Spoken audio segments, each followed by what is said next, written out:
My name's Tonni Oberly, and this is my husband, Graham Oberly.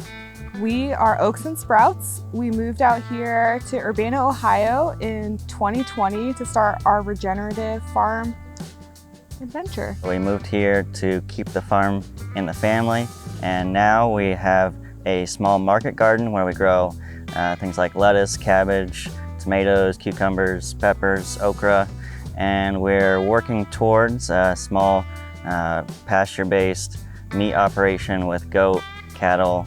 Also have a few value-add products. I make different jams and jellies and herbed salts.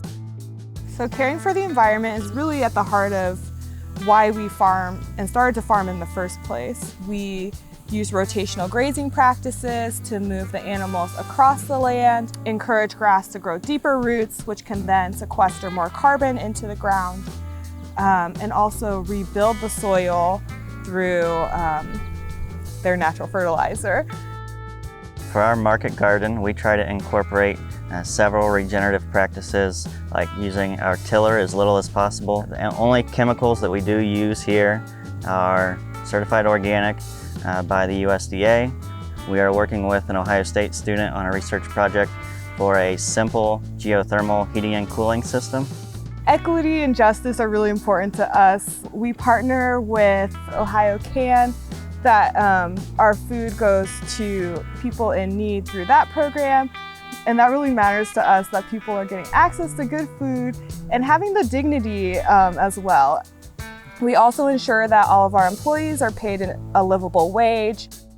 There are so many components we can think about having access to land and what the history of land access has been, especially for Black and Indigenous people in the United States. There's like this reclamation and coming back to the land, stewarding the land well, and thinking about what it means for a more just future.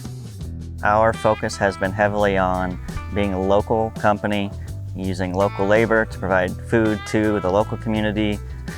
We have focused heavily on what do they want and what can we grow.